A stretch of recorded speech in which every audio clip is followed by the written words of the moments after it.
It's loading and loading. Okay.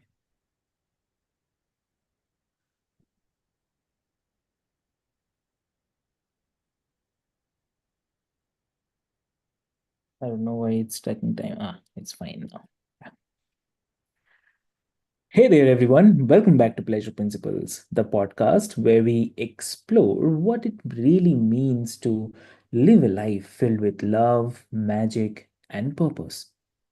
I'm your host, Avik, and today's episode is practically ripped from the pages of a fairy tale. So, we are talking about love, synchronicity, and the kind of miracles that leave you in awe. Imagine, like, meeting the love of your life in a magical beach encounter, and then finding out your names fit together like a puzzle pieces, like pain and make peace. So, what are the odds, right? So, my guest today is someone who embodies this magic every day, Elizabeth Makepeace. So, welcome to the show, Elizabeth. Oh, it's such a pleasure to be here, Avik. I'm really looking forward to our conversation. Lovely, lovely. So, Elizabeth, like before we start, I'll quickly love to introduce you to all of our listeners. Dear listeners, Elizabeth, she is a healer, an alchemist, and the creator of the Ascendance Code, which blends 25 years of healing work with higher self wisdom to help people align with their true essence. So her life has been a series of miraculous experiences, like from healing a 15 centimeter fibroid of her own to breezing through brain surgery, all while manifesting abundance and love. So, Elizabeth, it's such an honor to have you here today, and I can't wait to, I mean, and ready to definitely share your magic for sure. Looking forward to it. Lovely, lovely. So, I really love it, like the fairy tale love story. So you met the love of your life at the beach, and I mean, it. What sounds like pure magic? I mean, if you can tell us what happened. Yeah, it was such a beautiful encounter, and as you were saying in my beautiful introduction, it was so lovely to have that reflected back. Um, my life has been full of synchronicities and really interesting experiences from, spiritually waking up around about 27 years ago now. Okay. And when I first started, I didn't know what I was doing. And so, I called out to the universe and sort of like asked, like, am I on the right path and working for the right side and all of those things. And as like directly as I asked for that, I got three shooting stars just right in front of me as I was looking up at this beautiful, star-drenched sky. Yeah. And those sort of things have just continued to happen. So when, the day that I met Tim, Mhm. I was online. I was just, doing my normal day. I think I was doing a training and online, and it had been a huge day. And I lived at the beach, so I had this moment, just Mhm. go and make some food and then just jump into bed. I was exhausted, and I thought, no, I just go down to the beach and get my feet wet, ground for a little while, and then I'll make some food and jump into bed. So I went down the beach. Thought I was the only one there. It was a beautiful, you know, isolated beach, and the waves were huge. So I was doing, as you do when you're in business, I Yeah. was doing a Facebook Live, Mm. and showing everyone how big the waves were. And this guy walks past, Oh. and normally, yeah, Mm-hmm. normally when anyone, walks past or when I'm doing my own thing online, I Mm-hmm. don't interact. But there was this moment on the actual live where you can see that I waved back at him because he waved at me. Oh. So yeah, so he kept on walking, and on his end, Mm-hmm. he said he sort of stopped and turned around like, who on earth is that? Like, he'd never seen me on the beach before. Mm-hmm. I think I'd moved in September and this was in January. And so from his end, he said he got to the end of the beach and he just kept on getting this thing to come back. And yeah, so he came back. We started talking. I'd finished the live by that stage. And we started talking and yeah, just clicked straight away and felt really comfortable with him very, straight away, and found out we lived in adjacent streets and we both loved, taking doing photography and sunsets and sunrises and waterfalls and all of the things. And yeah, and then I discovered, so my maiden name used to be Payne, Payne, and it was a couple of days later that I realized, I looked on social media and saw that his last name was Makepeace. And I was like, who puts their name as Makepeace when they're a normal person, But Yeah. yeah, it's truly his last name. It comes from England, and I think it's got something to do with knights way back in the day. So those are the sort of things that happen when you are completely aligned with the universe and what the universe has to offer you. When you're really connected in with more than just this limited little body, this little self that we think is separate from the world. We aren't. We are actually completely connected. We are an aspect of the whole. And when we line that up, then all of the magic can come into our life. Right. Understood. And like you mentioned, when you realized your last names, Pain and Makepeace, fit together so perfectly, so did you take it as a sign from the universe that that this was meant to be?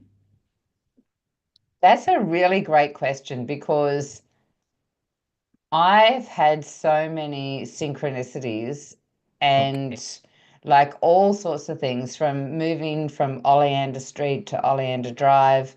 I could just go on and on and on telling you how the universe works for me and Mm-hmm. how houses and cars. I've had cars and houses where, you know, everything just lines up. I once got a car. I was living up in Cairns and I came down to Sydney. So I'm in Australia. Cairns is at the very top of the Mm-hmm. country, the country. And Sydney is, in a totally different state. And I won't go through the whole story, but I came down to Sydney to get a car. And when I got this car, um, the woman lived in Cairns Avenue. Her surname was the same as my stepfather's, and I was going to buy a car previous to this, and it fell through. Well, she lived in the same block of flats as the guy I was going to buy the first car from, except like she was in 16 and he was in 19. So even the six and the nine flipped. So I have these sort of things happen all the time. And yet, you can go through life and go, oh, this is how it works for me, and have those moments where you just line up and go, oh, this is a sign, and so I'm going to follow it. There's a little bit of a challenge with that, because then you're giving your power away to Okay. those signs, Mm-hmm. to the universe, and not actually being a co-creator with the universe. So when I met Tim, to tell you the honest truth, um, I wasn't, I didn't even consider him being a partner. He was just a guy I Okay. was meeting on the beach. And this is why I say it's a fairy tale, because, fairy tales aren't happily ever after from the very start of the fairy tale, or no Mhm. one would want to read it, right? Because everyone sort of knows what's going to happen, and so, it takes away um, the pleasure, the juiciness, the magic of the story. So when I first met Tim, I just saw him as a guy that I knew that I'd met on the beach. And when I first met him, some of the things that he was sharing with me weren't necessarily, I was like, I'm a spiritual woman, I'm an intuitive empath. My whole business is around energy and spirit and all of those things. And he was, like presented as a muggle when, if you want to use Harry Potter as a analogy, right? And Mm. so I really didn't consider him to be someone that I would fall in love with, or that he was going to be my partner. When I saw the Makepeace, I thought, oh, that's amazing. They're the sort of things that happen for me.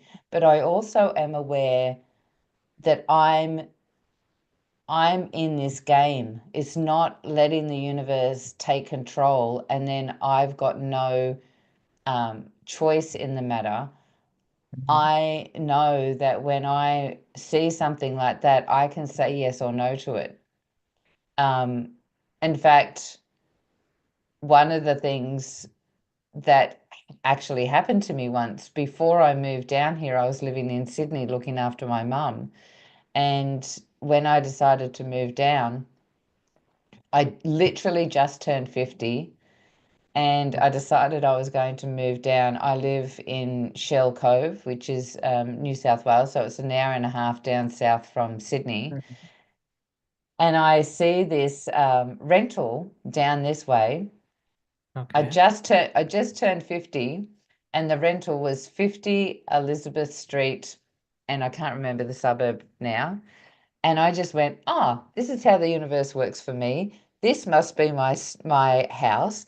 I just have to put an application in and off I'll go, right? Yeah. So I went on and I couldn't find the application form. So, it was a Sunday, tried everything I could, woke up, rang up on Monday to find Mhm. out that house had already been, the applications had closed. And at the time, it was just on the outskirts of, the pandemic and everything that had happened. And so there was hundreds of applications. And so I was like, no, you don't understand. This is my house. I was trying to explain to the real estate that, this is the way the universe works for me, right? But Yeah. they were saying, no, it's closed. You can't do anything about it. I even asked them to ask the owner Oh. and explain, right? But then I realized that I had got myself into a pattern of thinking, Mm. this is the way I create. And I Uh, create things outside of that magic, outside of that formula as well. And so I was like, this was one of those moments of, just checking in with myself, that to see that I'm not getting caught up mm. with just this magic formula that happens to me, that there Yeah. are other ways, and Mm. so yeah, when I did see it as a sign, but when I met Tim, but I also knew that I needed to be in control of it as well. I had to make the choice to say yes or no to this sign.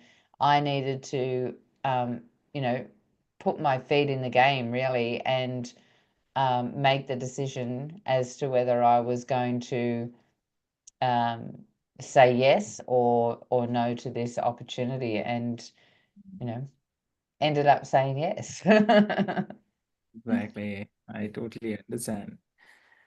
So, so, I mean, in your healing work, you talk about releasing the limitations that come from the illusion of separation. So, what does that illusion look like in everyday life? And how does it hold us back? So the illusion is the everyday life. What happens is, I'll give you a little bit of a story. All right. So our soul, comes down just as a premise, right? The soul's in this beautiful place where it can create whatever it wants, and it decides that it wants to experience being physical. So it comes down, it makes a decision, it chooses its parents based on genetics and what it is that it wants to experience. And so it comes into a physical form.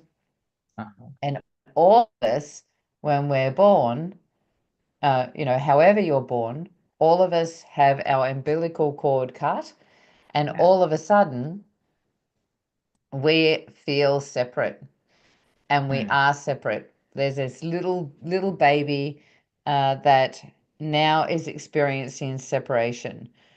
mhm. So all of a sudden, like before in the womb, Yeah. you you know everything was provided for you. You didn't even have to breathe, right? Like everything was done and you just had to be.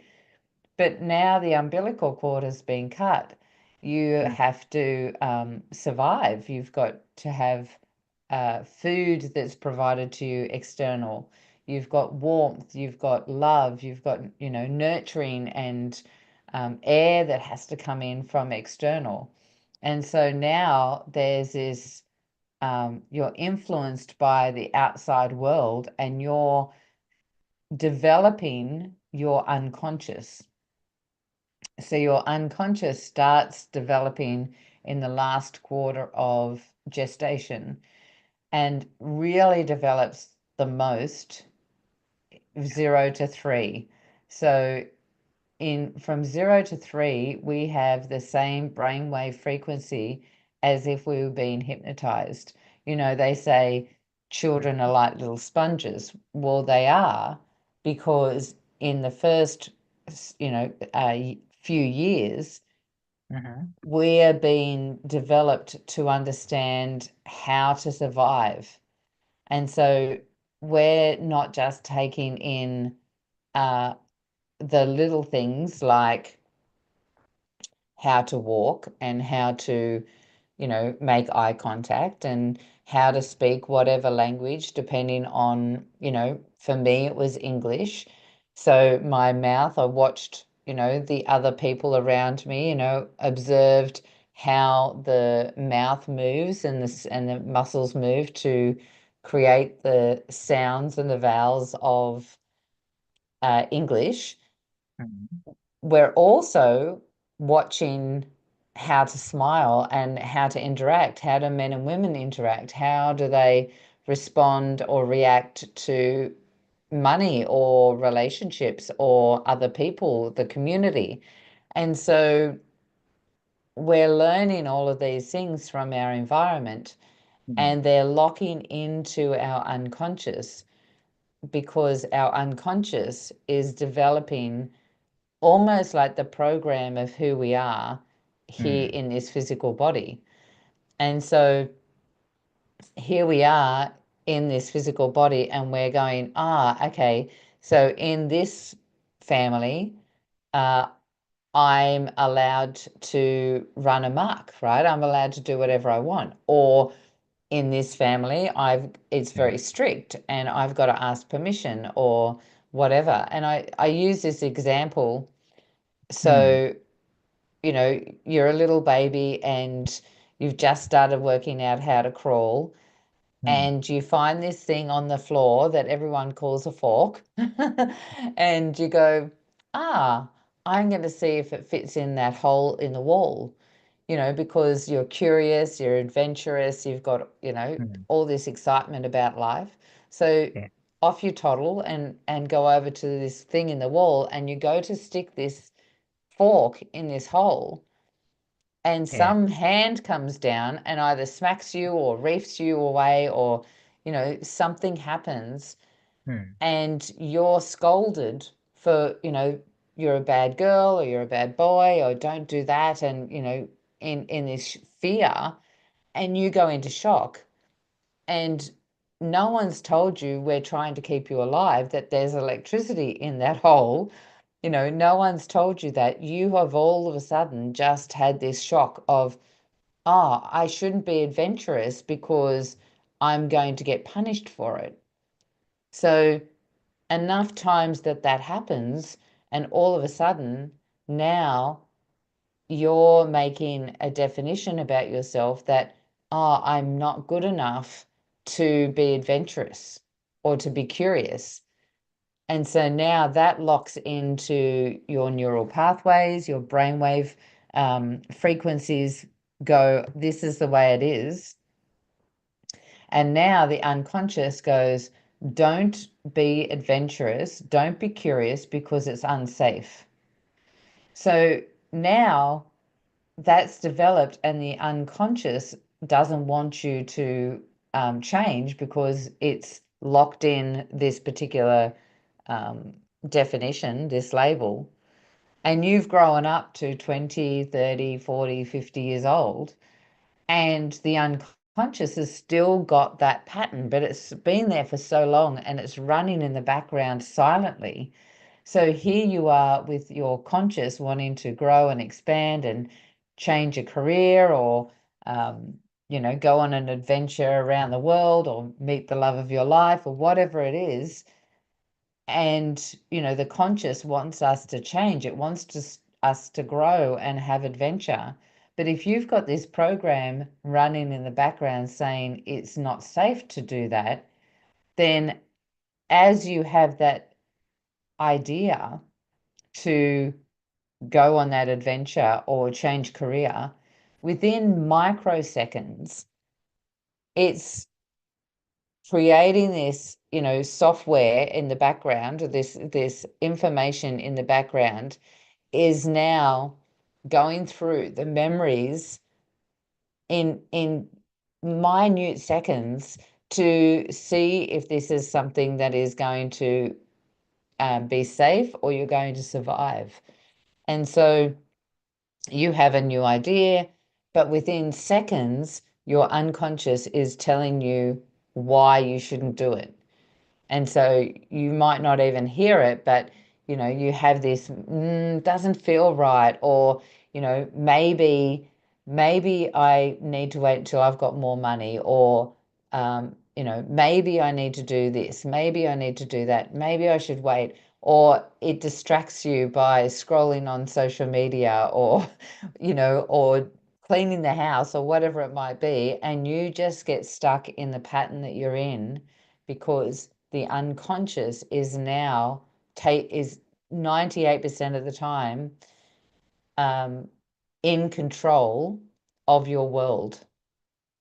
So this separation, this daily process that we go in of waking up every morning and getting out of bed and having a shower and brushing our teeth and combing our hair and all of those things, that's the pattern of the unconscious that dictates how our day is going to be, based on the patterns of the past. And so as we move into our day, we do these things without thinking about them anymore. And we also have that running commentary of not being good enough, not being worthy, not belonging, not perfect, insignificant. There's all of these different sabotage beliefs that hold us in this day-to-day pattern, instead of listening to that first thought that comes in of, I want to change, I want to meet the love of my life, I want to go down the beach, I want to um, change career, whatever it might be, and going with that first thought, because that very first thought comes from a higher part of ourselves, which is what I call the superconscious. But this is the higher self, spirit, oneness, all it is, God, whatever you want to, whatever language you want to call it, this infinite intelligence that's way more vast, and it's limitless compared to this little self and this little program that they're running. It's got all the information, and that's where the soul is going, this is what I wanted to experience this life. I wanted to go on adventures. I wanted to meet the love of my life. I wanted to excel in my career.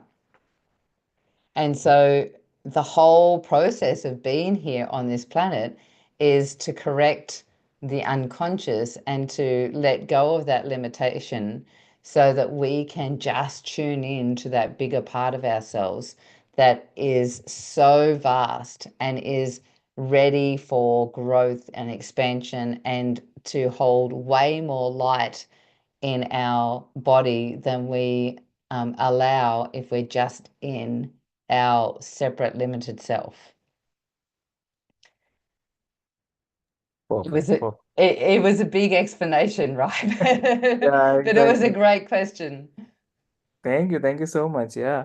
And your life seems to be filled with synchronities. So whether it's meeting the love of your life or financial abundance, showing up exactly when you need it, how do you recognize these synchronities? And how can we become more aware of them? The very first thing I'd say is to set the intention to connect with the universe and say, show me these synchronicities, show me the messages that you're putting in my world, because it's all to do with the actual connection between you and your higher self, or you and your super conscious, the light, the creator. So the very first part is to know that this is not something that only, special people can do. Is actually available to all of us. And so you have the ability to do this. And intention is a really powerful tool, because as soon as you hold an intention, now you're co-creating and you're collaborating with the universe. So now the universe and you are becoming one.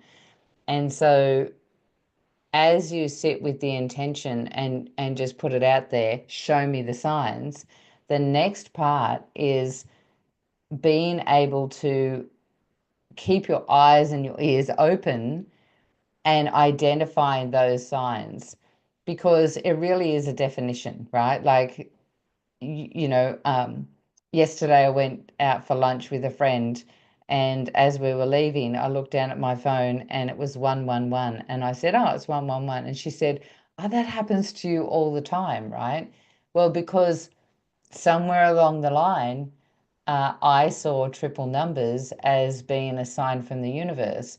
And so I said yes to that. And so that means that my unconscious and my conscious just naturally align with that. And it means that I just happen to look at the phone exactly when those triple numbers come up. So the more you do that, the more you line up, the more you set the intention, and the more you open your eyes to the possibility and acknowledge them when you see them, the more they start happening. One of the things that I teach my clients is a process called follow the white rabbit, because um, my whole business is, the theme of my business is based around sort of Alice in Wonderland, the fact that, she went down the rabbit hole into Wonderland, right? So it's sort of like unplugging from the matrix and moving out of this ordinary life into the extraordinary. So when I was explaining these energy threads and how to follow them, I decided to call it Follow the White Rabbit. Well, lo and behold, a couple of days after I made the decision to say Follow the White Rabbit as part of my theme, I live right at the beach. I live with Tim. We live at the marina now. And just a normal street.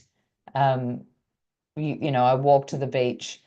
So, street houses everywhere and all of the things. And the day that, a couple of days after I decided to call it Follow the White Rabbit, Every single morning, we wake up and Tim goes into the kitchen and makes us a lemon water. We have lemon water first thing in the morning. Well, this one day, Tim had to create an invoice for work. So I went in at, 5:30 in the morning or whatever it was to make our lemon water. And I look out the window and here is a hare in the middle of the road, huge. It would have come up to my waist. The ears were massive. A wild hare. Now, I don't know where you're listening from, the audience where it's listening from, but that is extremely unusual in Australia, right at the beach in a suburb street. Like this wild hare was just in the middle of the road. It stopped. It looked at me. I looked at it for, several seconds. I reckon it was about 30 seconds. I told him. He gets up and he actually took a photo. Just as the hare saw him, he took off, right? But to me, that was one of the confirmations. Well, you're on the right track because never saw the hare before, never saw it since. And this was just like, what are the odds of a hare being in, a rabbit being in the middle of the road just after I say follow the white rabbit? So, these are the things that can happen to you, right? When you just set the intention, tune in, and then just keep your eyes and ears open. Exactly.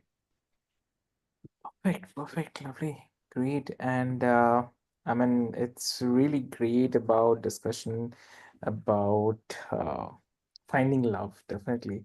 So, Elizabeth, you are truly, I mean, you have truly opened our eyes to the possibilities of love, miracles, and alignment. And your story is the living proof that magic is all around us. And if we are willing to see it, for anyone who is listening, who's feeling inspired, remember that life's synchronities aren't just accidents, they are the opportunities. So, Elizabeth, where can our listeners connect with you or learn more about the Ascendance Code? So my website is elizabetheleanor.com, and Eleanor is spelt a little bit different to anywhere else I've seen it actually. So Eleanor is Elenor. So it's elizabetheleanor.com. I'm on all the socials as Elizabeth Eleanor.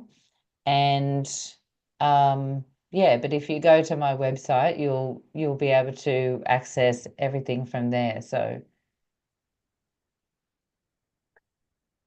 Lovely. So, and to everyone tuning in, if you have been waiting for a sign to take action on your dreams, maybe this episode is it. And stay open to the magic, trust your higher self, and watch what unfolds. So, until next time, this is your host Avik reminding you to live with love, curiosity, and purpose. And thanks for listening to Pleasure Principles. Till then, thank you so much.